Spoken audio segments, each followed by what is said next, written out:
बताओ वैश्याओं का होना सही है समाज में कि गलत है? बोलो जोर से, जोर से बोलो मेरी माँ, गलत कह रहे हो। सुनो, अभी मैंने एक वैश्या का इंटरव्यू सुना। एक महिला है, वो खुल के कहती हैं कि ठीक है जी मैं देह व्यापार करती हूं। तो उन बहन का एक इंटरव्यू था, तो वो कह रही थी अभी बंगाल में कोई लड़की के साथ कुछ लड़कों ने छेड़छाड़ कर दी। एक लड़की ऑफिस जा रही थी तो कुछ लड़के आए और छेड़छाड़ कर दी, उस लड़की को परेशान किया। तो उस क्षेत्र की कुछ वैश्याओं ने वीडियो जारी किया प्रॉपर, ये हमारे देश की घटना है। उस आधार पर मैं आपसे ये सारे प्रश्न कर रहा हूं, चर्चा छेड़ रहा हूं। एक लड़की ऑफिस जा रही थी, अपना काम करती, गरीब परिवार से थी, पैसे कमाती, अपने गृहस्थी चलाती, भाई बहन को पढ़ाती लिखाती। उस लड़की को कुछ लड़के छेड़ने लग गए। तो वैश्याओं को पता चला कि एक लड़की को कुछ लड़के छेड़ रहे हैं। तो वैश्याओं ने प्रॉपर एक वीडियो बना के डाला कि दुनिया वालों, जब तुम्हें किसी स्त्री को छेड़छाड़ करने की जब इच्छा हो तो हमारे पास आ जाया करो। 10-20 रुपए में ही हम तुम्हारी इच्छाएं पूरी कर दिया करेंगे। हम तो काम ही ये करती हैं। जब तुम्हारा मन विचलित हो तो हमारे पास आ जाया करो। वो पढ़ने लिखने वाली बहन बेटियों को जो जिंदगी संवारने में लगी हैं, उन्हें क्यों परेशान करते हो? इस बात से ये पता चला कि उन वैश्याओं के भीतर भी एक इंसान है, एक मानवता है। और ऐसी मानवता है जिस मानवता ने दानवों को दानव होने से रोक रखा है।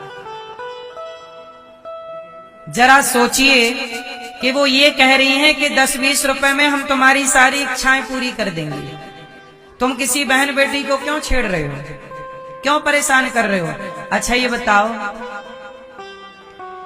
जरा थोड़ी देर के लिए सोचिए कि आज वैश्याएं ना होती तो तुम्हारी बेटी घर सुरक्षित लौटती? क्या गारंटी थी? कम से कम बिगड़ा हुआ पुरुष का समाज, कुछ बिगड़ा हुआ पुरुष का तबका, जो कुछ पुरुष बिगड़े हैं, कम से कम वो अपनी भूख प्यास मिटाने उनके पास चले जाते हैं और वो पैसे लेकर उनकी भूख प्यास मिटा देती हैं। कम से कम तुम्हारी बहन बेटियां तो सुरक्षित हैं। वरना ये भेड़िए क्या देखें कि ये किसकी बहन है किसकी बेटी है, और नौच नौच के खा जाएं। क्यों जी? कभी विचार कीजिएगा जरूर। सोचिए कि वो वैश्या ने, वो बहनों ने ये बात कह के समाज को कौन सा आईना दिखा दिया कि तुम किसी बहन बेटी को क्यों परेशान करते हो, आ जाया करो हमारे पास। क्यों? और वो जो जिन्हें वैश्या कहा जाता है, एक्चुअली वो स्त्रियां भी वैश्या कोई यूं ही थोड़ी हो जाता है। निश्चित उनकी मजबूरियों ने, उनके हालातों ने उनको वैश्या बनाया होगा। क्यों? मैंने बहुत स्त्रियों के बारे में सुना है।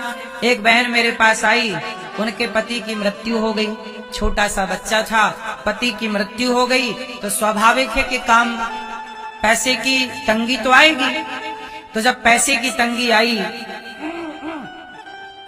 तो वो काम लेने गई, मांगने गई कि भाई काम दे दो। तो जो उनके पति के दोस्त हुआ करते थे, जब पति था तो लोग आते थे ना, दोस्त लोग, यार बहुत होते हैं, अपने लोग बहुत होते हैं। और पति मर गए तो अब वो पत्नी गई उनके पास कि आप हमारे पति के दोस्त थे, थोड़ी 5,000 की जरूरत है, वो किस्त चुकानी है वरना सब काम बिगड़ जाएगा। घर की किस्त पति करके गए थे पर चुका ना पाए, बीच में चले गए, 5,000 की जरूरत है। तो उस आदमी ने कहा कि 5 नहीं हम तो 10 दे देंगे, पर जैसा हम कहते हैं वैसा करो। कुछ स्त्रियों की मजबूरी होती है, समाज ऐसा हो गया है कि यदि जान ले कि आप मजबूर हैं तो आपकी छाती पे हाथ रखने वाले 1000 होंगे, कंधे पे हाथ रखने वाले बहुत कम होते हैं। यदि स्त्री मजबूर है, ये बात दुनिया को पता लग जाए कि ये स्त्री मजबूर है, तो फिर आपको लोग अपनी उंगलियों पे नचाना चाहते हैं। ये समाज की कड़वी सच्चाई है या नहीं? छाती पे हाथ लगाने वाले बहुत होंगे, कंधे पे हाथ रखने वाले बड़े कम होते हैं। यदि समाज, यदि भारत का पुरुष यदि नारियों के कंधे पे हाथ रखता तो किसी नारी को वैश्या ही न बनना पड़ता। कंधे पे हाथ रखने वालों का इस समाज में प्रतिशत कम है। इसलिए क्या करें? इसलिए सबकी अपनी जिंदगी है। हमने तो केवल ये बात आपको इसलिए बताई, हमें उस बहन की ये बात बड़ी अच्छी लगी कि क्यों किसी को परेशान करते हो, हम हैं ना तुम्हारे लिए। मतलब एक वो स्त्री है जो अन्य बहन बेटियों को सुरक्षित करने के लिए, वो ये वाली बात हो गई ना कि शेर को भूख लगी थी और माँ और बेटी थी, तो उसकी बेटी जवान थी और माँ, अब शेर को भूख लगी तो शेर बोला कि तुम 2 में से एक मेरे पास आओ। तो माँ बोली कि बेटी तू भाग जा, क्योंकि तेरी तो अभी पूरी जिंदगी पड़ी है, मैंने तो जी ली, मैं परुस जाती हूँ शेर के आगे, शेर मुझे खा लेगा, तू भाग जाना। तो समाज को सुरक्षित करने के लिए वो बहनें अपने को बाजार में बेचने लग गई कि तुम पढ़ लो, तुम योग्य बन जाओ, तुम ठीक ठीक चल पड़ो, है ना। कम से कम ये उन लोगों से तो बेहतर है जो अपने वाले को काट पीट के पैक कर देती हैं, या अपने वाली को काट पीट के। समाज में ये सारी बातें किस ओर ले जा रही हैं आप समझ सकते हैं। ये बलिदान है। माना कि कुछ लोग अपने स्वार्थ के लिए करते होंगे, लेकिन कुछ लोग तो ये बलिदान भी तो है। यदि हम इस दृष्टि से देखें, उस बहन की जब ये बात सुनी तो मैं भी मजबूर हो गया इस बात को सोचने के लिए कि ये उसका त्याग नहीं तो क्या है, ये उसका बलिदान नहीं तो क्या है। क्यों आप बताओ, ये उस महिला का जिसे दुनिया वैश्या कहती है, ये उसका त्याग नहीं तो क्या है। हम लोगों की नजर में वैश्या शब्द कितना गंदा है और वैश्या से जुड़ी विचारधारा कितनी गलत है, लेकिन एक दृष्टिकोण ये भी है कि वो क्यों वहां तक पहुंची, वो स्त्रियां वहां तक पहुंची ही क्यों, उन स्त्रियों को वहां बिठाया किसने है, किस समाज ने बिठाया है। यदि पुरुष ही उनके भूखे ना होते तो वहां वो बैठती क्यों। इसका मतलब कहीं ना कहीं पुरुष ही तो जिम्मेदार है, हाँ या ना। कौन जिम्मेदार है? इसलिए हमारे यहाँ राम की मर्यादा कही जाती है कि देखो, यदि पुरुष राम जैसी मर्यादा वाला हो तो फिर आपने पहले यही तो कहा कि वैश्याएं नहीं होनी चाहिए। यदि भारत का प्रत्येक पुरुष राम जैसा मर्यादित हो तो वैश्याओं की क्या जरूरत पड़ेगी। आप नारियों के कंधे में हाथ रखना स्टार्ट कर दीजिए, ये कहना स्टार्ट कर दीजिए कि तेरा पति नहीं है तो कोई बात नहीं, मैं तेरा भाई बनकर तेरी सदा सेवा करूंगा, तू चल आगे बढ़ती चल, मैं तेरे साथ हूँ, तेरे बच्चों की पढ़ाई लिखाई में मैं तेरे साथ हूँ, तू भी मेहनत कर मैं भी करता हूँ, हम दोनों मिलकर एक दूसरे का साथ देंगे और भाई बहन की तरह एक दूसरे को देखेंगे सारी जिंदगी। ये ना हो कि तेरा पति मर गया तब तुझे गलत दृष्टि से देखा जाए, क्योंकि तू मजबूर है। किसी की मजबूरी का फायदा नहीं उठाना चाहिए, ऐसा मेरा मन कहता है। क्या कहते हो आप लोग? यदि कोई मजबूर है तो उसका सपोर्ट करना चाहिए, उसका साथ देना चाहिए, उसके आंखों के आंसू पहुंचना चाहिए। इससे बड़ा कोई पुण्य नहीं हो सकता। मैंने अभी आपातकाल में सुना, आप लोगों ने भी सुना होगा, जब हमारे देश में वो आई थी ना आपदा, बद्रीनाथ जी में बादल फट गए थे, है ना, हुआ था ना, 2012 की घटना है ये, 12। वहां पर ना मेरी माँ बद्रीनाथ जी में केदारनाथ जी में हादसा हो गया, बादल फट गया था 2012 में, और हमारे भारत के तमाम लोग वहां थे दर्शन के लिए। लड़कियां थी, लड़के थे, बेटियां थी, बहनें, पुरुष, स्त्री, पति, सब लोग थे। वहां पे आपदा आई, होटलें बह गई, घर बह गए, गांव बह गए, सब बह गए। स्त्रियां बेचारी जान बचाने के लिए पहाड़ों के रास्ते जिसे जो मिला भागा। और भागा तो मैंने सुना उस दौरान कि कुछ लोगों ने उन स्त्रियों के आभूषण लूट लिए जब वो भाग रही थी अपने बेटे को लेकर। बच्चों के पास खाने को नहीं, पानी नहीं। वो आपदा में बहुत लोग मारे गए थे, ये समझ लो आप, हजारों लोग मारे गए थे उस आपदा में। हजारों लोग तो बह गए। बहती बहती लाशें प्रयागराज तक पहुंची थी, लाशें पहुंची थी।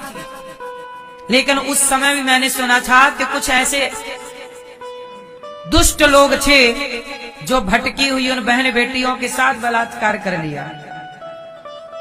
जो बेचारी भूखी थी, प्यासी थी, छटपटा रही थी, जान बचाने के लिए छटपटा रही थी, जिनके पास जीवन ही जा रहा था, उन्हें जीवन देने की जगह आप उनके साथ बलात्कार कर रहे हैं। उन्हें रास्ता दिखाने की जगह आप उनका आभूषण लूट रहे हैं। इससे बड़ी हैवानियत हो सकती है? मानवता किस तरह गिर जाएगी? ना मेरी माँ, अपने बच्चे को डॉक्टर बनाइएगा, इंजीनियर बनाइए, जो बनाना है सब बनाइए, पर मैं कहता हूं कि एक बेहतर इंसान बनाइएगा। ऐसा इंसान जो किसी के काम आए, किसी की मजबूरी को अपनी मजबूरी समझकर उसका साथ दे, ना कि उसका फायदा उठाए। ऐसा इंसान आपका बेटा हो, ऐसे इंसानियत आपकी बेटी के अंदर हो।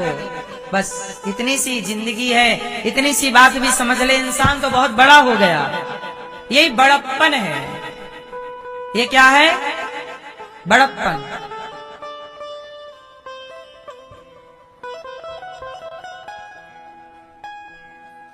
आज भी अब जैसे ये पुरुष लोग जाते हैं, पुरुष ही तो वैश्यालय जाता है, पुरुष ही तो जाकर के उस स्त्री के साथ दुराचार करता है। यदि पुरुष वैश्यालय जाकर ये कहने लग जाए कि चल बहन, आज मैं तेरा यार बनकर नहीं, तेरा भाई बनकर आया हूँ, तुझे इस गंदगी से निकालने चल, तुझे काम भी दूंगा, एक बेहतर जिंदगी जीने का मौका दूंगा, तेरा भाई बनकर आया हूँ। ये पुरुष यदि भाई बन के पहुंचने लग जाए वैश्यालय में और उन बहनों को निकाल के यदि लाने लग जाए, तो बेटियों का किडनैप रुक जाएगा।